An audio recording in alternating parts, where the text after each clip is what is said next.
Hi there. I am just getting set up. And for today, you may want to have a couple of blocks. My name is Akasha Searcy, and I am a yoga teacher, a mentor, a coach, a registered yoga school, as well as a lifestyle nutritionist, and many other awesome things that I share, all based in the concept of tangible tools. I've been doing this series now for, I believe today is day 3, Alchemizing Your Awareness in Asana. And there's a playlist titled Alchemizing Your Awareness. So please do check that out so that you can see the videos in order, because there's definitely an order and an intention with all things that I do, and especially with this series. So today you'll want to have your yoga mat space as well as 2 yoga blocks while we talk about a few principles of stepping forward into a lunge. We'll talk about a couple other things. There is a video that goes before this video, and you'll see it pop up in the playlist, that speaks to the principle of length before depth, and understanding how to bring length before depth inside of your posture practice will change the way you flow. And I really want to speak to that from the principle of energy. So what I see a lot of times is people try and fit themselves into a shape. And if this isn't a metaphor, I don't know what is, because I see a lot of people in the world trying to fit themselves to be what they think they ought to be. And this is what happens in yoga. When people first come to yoga, they start trying to put themselves in a position, but they're not honoring the energy that they have being expressed in their physical form right now. And so what happens is they're trying to force a shape onto a form that doesn't have the energy flow for that shape. So today, what we're going to do is focus on a couple of different things, but inside of that, the overarching intention is length before depth. So right now I'm going to move back to the mat. I'm going to bring my blocks with me. And if you are not already on your mat, go ahead and meet me there. All right, so this idea of length before depth, I explained it in the other video, but I think it's really good for me to just drop in a little bit more information here. One of the things that happens is muscles do not relax, muscles do not stretch, they relax. When we understand this, what happens is a relaxed muscle is a long muscle. It doesn't have any contracted point inside of it, which has shortened muscle tissue. Relaxed muscles have easier mobility. And this is really important when we think about stepping forward into that lunge. So if you're a new yogi watching this, you may not have had this experience yet, right? Where you're in down dog, we lift the leg up, or we bring the knee toward the nose, and then we step forward. This is a really huge challenge. And a lot of students, they'll come down and they'll take the foot forward, or they'll sweep it out, which is a huge move for the low back, because technically this is a twist, right? So the thing that I want you to understand is when you create space, you change the way that postures will express themselves. And as I mentioned in the other videos, I've talked about this a little bit, but space is that container of all transformation. When you have more space, the energy can naturally flow and express itself. When you are trying to constrain the space, fit the physical form into a shape where there is no space, it's going to create strain. And this is why a lot of times when people go to yoga classes, if there's a lot of repetitive movement, they'll say, oh, my shoulder hurts, or oh, my low back feels cranky, or no, my hips are just tight. You know, there's all this language. What this really is blocked energy in the body. And when you understand how to create space in the body where it is right now and unlock ease, it means what you're really allowing yourself to stop the force and step into flow. And flow is the natural state, right? Staying in like the structured, contained space is unnatural. And in our body, we need the body energy to flow. Otherwise, we have dis-ease, right? Or disease. Disease or dis-ease, if you're familiar with Ayurveda, is trapped energy, or blocked energy is another way for you to think about this. When we understand this idea of length before depth, what we're really speaking to here is that you're looking at how the energy is in the current form. You're bringing length into that space, creating more space for that energy to flow, and then depth just naturally occurs. And there's no greater place that we see this in yoga asana than with back bends. A lot of people, when they first start back bends, they think that back bends are you're bending backwards. It's actually the opposite. Back bends are about you expressing length, because as you express length, I'm just focused on moving upward. You can see that the depth naturally occurs, and there's pretty little effort there besides just clear awareness and flow of energy along with breath. That could be a lot of mental effort, but the physical effort, if I'm doing this, there's a lot of physical effort to express. But if I simply think about lengthening up and allow that expression of the open heart to occur, now it feels effortless. And that's really what I want for you. That is the intention of the series, is to give you tangible tools to facilitate greater flow of energy so that you can express greater ease in your physical form. So one of the biggest things where students have problems, it doesn't matter if they're new students, if they're students that have been practicing for 10 years, it's that step through.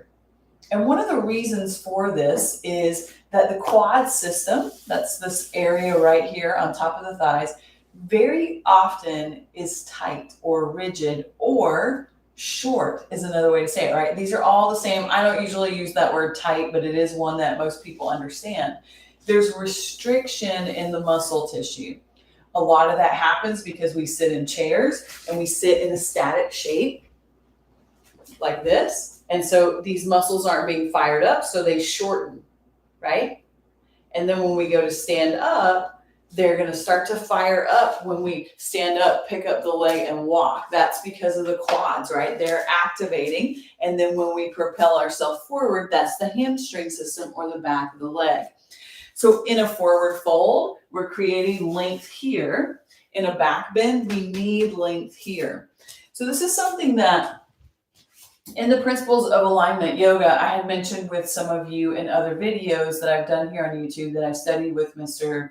Iyengar, Guruji BKS Iyengar, for many years. And one of the things that we did all the time was at the beginning of class, we would go and sit in between the heels and then come back, right? This is a pose that is often done here at the end of class. And so what I would love for you to do is just try this pose with me now. This is Virasana, so knees come together and we sit in between the heels. You can lean to one side and pull the flesh of the calf muscle out and the hamstring out, and you'll create a nice little pocket behind the knee. And then we're trying to get it where the booty comes down in between the heels. This could already be really intense. You may want to take one of your blocks and just bring it underneath the sit bones. Remember that little thing I said in another video? This week was elevate to alleviate, right? So if you elevate the hips, you'll alleviate tension in the knees and the thighs. Remember, we want to relax the thighs here. So once you find this nice vertical upright position, we want to let the thighs relax. As we let the thighs relax, they're going to naturally lengthen. And this is going to give us some awesome awareness into where we're holding tension in the thighs. Wherever we're holding tension means we have restricted energy flow. So if you're going to try and step forward, but you don't have full energy flow in the thigh, it's going to be really hard for you to get that foot all the way there. There's a couple other things that are in play with the step forward. Besides just the quad being ready to take that very dynamic step, it's also the hips and the glutes being open. And this is why we practice the yoga, right? So that we can keep those hip muscles open. But if you're seated a lot for work, you have a long commute, or you sit a lot at home, maybe you're a writer like myself, then all of these things are going to allow those muscles to shorten. So the less time you spend in relaxing the muscles, the harder it's going to be for you to have these dynamic movements like that big step through. Another thing that happens is core awareness, right? We have to use the core to step that foot forward. This is a really big movement from back to front. So we want to make sure that when we step that foot forward, we're drawing the core in and up to help draw the leg up. So if you're still seated here like this with me, see if you can just walk your hands back. If you're on a block, this will be a little bit higher, so you might not go as far back. For those of you that are watching this and you're not on a block, you may be on flat hands. And just close your eyes and feel where you're feeling the intensity. Is it in the knees? Is it the top of the thighs? For some people, it's in the hip flexors. There's no wrong or right answer here. It's just, where do you feel that there's an energy blockage?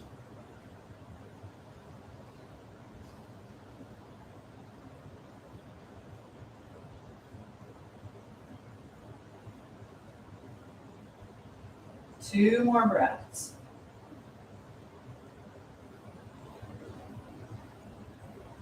If you walked back like I did, you'll slowly come back. Rest yourself up. And then from here, just shift your booty over left or right so that you can take the legs long and open up the back of the knee. So for everything that we do in yoga, we always want to have a counter pose, right? Or a space of integration. So remember, I talked about this yesterday. If we're not integrating things, we're not recalibrating on a cellular level based on the experience that we had. That's basically just saying we're going to have all this data, but we're not going to integrate it, which means now we don't have any access to it. So what we want to do is feel that ease now that's being expressed in the top of the thigh. Feel that sensation of the back of the knee opening. And then from here, flex through the feet so that the toes blossom back, right? So we want to find length for the hamstring before we go into the depth of a forward fold, whether we're seated or standing. You remember that in our seated pose, the sit bones are the foundation here, right? So before we go into the depth of a forward fold, we want to find length not only in the back of the leg, but also in the spine. So lift the ribs away from the hips. As you hinge from the hips, then fold forward, right? You can even bring a block in between the legs for the forehead. Keep those feet flexed, toes are blossoming back toward the crown of the head. And if you're joining and you didn't watch that video, don't worry about it. It's going to be in the playlist and you'll get a little bit more of the philosophy behind length before depth. This video is to really help you understand that the hips and the thighs are the gateway to most of the postures that we move into as we advance in our practice. And we have to explore this idea of finding length in the muscle so that we create space for energy to flow, so that we can optimize the depth of our experience. If you're still in the forward fold, make your way all the way up. You can set that block to the side. And from here, just crisscross the legs for a moment. If this doesn't work for knees and hips, you could bring the soles of the feet together and let the knees open out like a diamond. That would be bound angle or cobbler's pose. Here, we're just going to simply lift the ribs away from the hips. And you may be thinking, what does she mean, lift the ribs away from the hips? If you bring your hands to your ribs and you simply think about lifting up, you'll feel the sit bones plug in your core, in between the hip bones will get really nice and active, which also lifts your pelvic floor. That's exactly what we want. From this position, as you exhale, twist to the left, the right hand comes to the left knee. So what happens when we go into twist is the body collapses the spine. And it's not doing it in the sense of like you see me, I'm exaggerating this right now, but when we spiral the spinal column decreases in length. So what we want to do before we go into that twist, so if you're still in it, come out, is we want to think about lifting those ribs away from the hips. This is creating length. Then we want to plug the sit bones in so that we engage the core to stabilize the SI joint from the inside, to stabilize the front of the sacrum. From that, we take a breath in.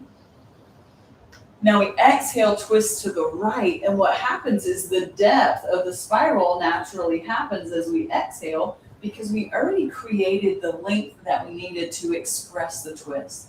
So if you're still in the twist facing the right, as you inhale, just come back to center here.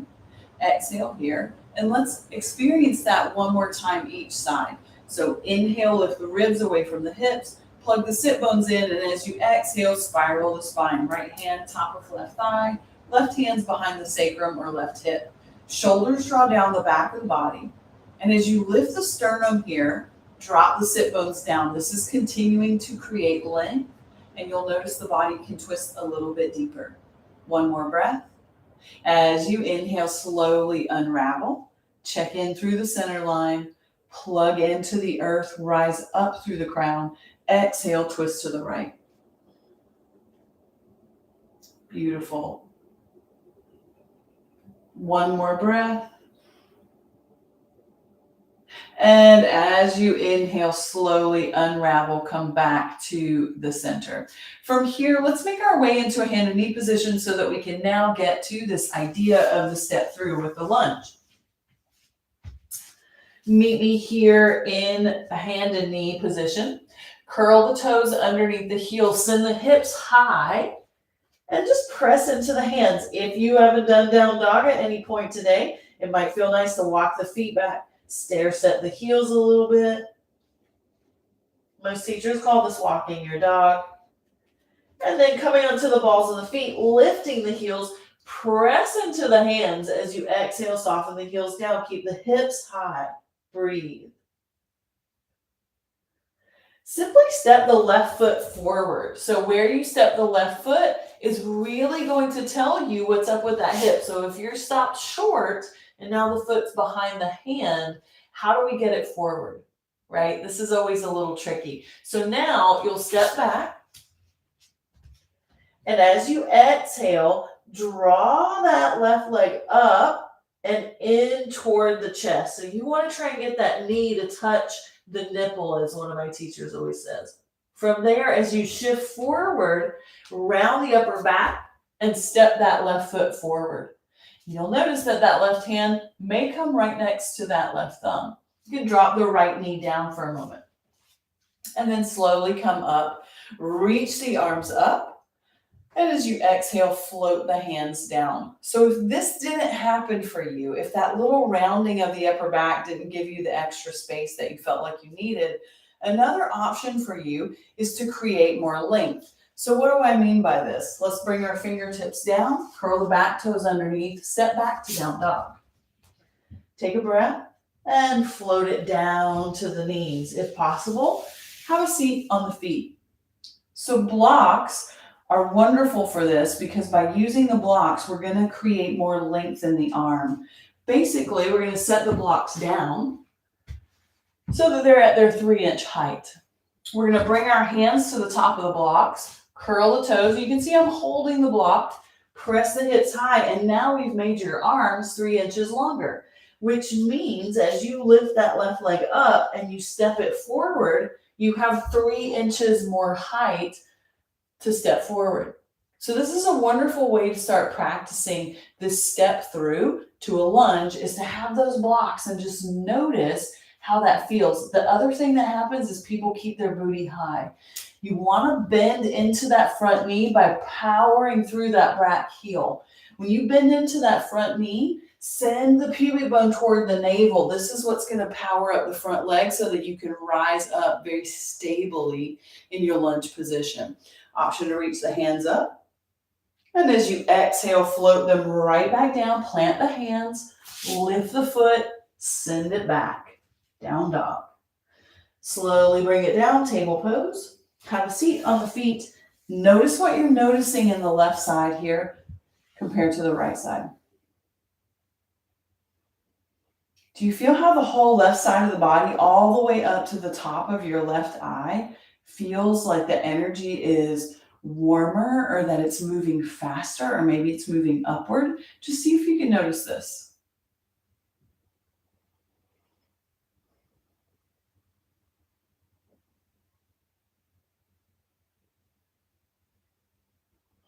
This is you creating the space for the energy to flow optimally when we do this step through. So let's try it for the other side. First time, no blocks. Next time, we'll try it with blocks. So let's meet in down dog.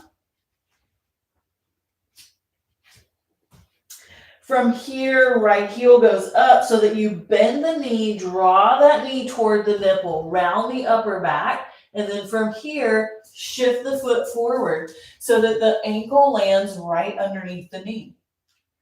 And if that didn't happen, don't worry about it. You can come down, use the toes to walk the foot forward. As you inhale, reach the fingertips up. So you always have this option to do a low lunge with that knee directly over the ankle. As you exhale, float it down. Curl the back toes underneath. Step back, down dog. Take a breath. Float it down to the kneecaps. Have a seat on the feet. And then let's do that same thing with the blocks. So we'll meet blocks again. Shoulder width apart, really important to have plenty of room for the chest. Curl the back toes underneath, hips go high. Take a breath. Right heel goes up. As you exhale, knee toward nose, step it forward and it's gonna land right underneath the knee. So here's another way to think about this. Sending the tailbone toward the earth is creating length so that you can have the depth of expression in the hips in this crescent lunge. So you're powering through the back heel, bending the front knee, reaching the fingertips up, which is really what's going to liberate the heart here. As you exhale, hands come back down to the mat. Take a breath, step back, down dog. Exhale, back to the knees. And have a seat on the feet. So in the previous video, I discussed this idea of length before depth and how it really speaks to the full expression of the energy. If you can take the time in between sides to integrate, like we took time for the left side, you can feel what's happening on the right side. What you're going to start to understand is which side is truly dominating the expression of the shape. If you know that your right side is your strong side, then you really want to take some time to figure out, how do I relax that energy that's constricted so that it can express fully in the entire form, not just on one side or the other. And this is really why the hips become this wonderful gateway to a lot of our poses. For example, that step through lunge, I don't know a lot of teachers that talk about this, but that step through lunge is necessary for you to get into crow balance, because crow balance requires the same exact muscle systems to be open. It requires the same contraction of the core as bringing the knee toward the nose in order to step through. So when you understand how these mechanics are working, you can really see how the energy isn't being optimized by the expression of the mechanics. So if you're having a hard time stepping forward, the key for you is to really know, where do you feel the limit happening? Is it the top of the thigh? Is it the hip? Is it the glute? Is it the low back? Is it the hamstring? Is it that maybe the core isn't assisting? Or does it feel like your body mechanics are a little off? Meaning, I have really long arms, so that step through has always been pretty easy for me. But if you have shorter arms and longer legs, it's not going to feel the same. So having the height of the blocks is giving you length so that you naturally have that depth of space from front to back on the mat to step into. I hope that this has made sense for you. It's definitely something that when I learned it, it changed the way I thought about everything, especially postures like crow balance, where when we come into crow balance, if your shoulder doesn't line up with your knee, it can be really hard to start to bring the booty up so that you can start to shift and lift. It's really important to understand not only the mechanics of physical form, but how energy expresses in the physical form before, during, and post-integrative experience. If you come to a studio and you're not breathing, right? Because most of our day, we're not focused on our breath. So when you come to the studio and you get on the mat and you're focused on that step through, especially for any beginners watching this, you want to focus on the breath. If you inhale when you step forward, you're decreasing space and access to the abdomen. If you exhale when you step forward, it's going to be easier for you to draw a little bit deeper into the core to float that foot forward. All right, so keep practicing. Please reach out with any questions. I'm a huge fan of questions. all my contact information is here, and I'll see you back here tomorrow as we continue to alchemize our awareness in asana for some great conversation about things like arm balances and chaturanga dandasana. All right, I'll see you back here soon. In the meantime, stay illuminated, everybody. Take care.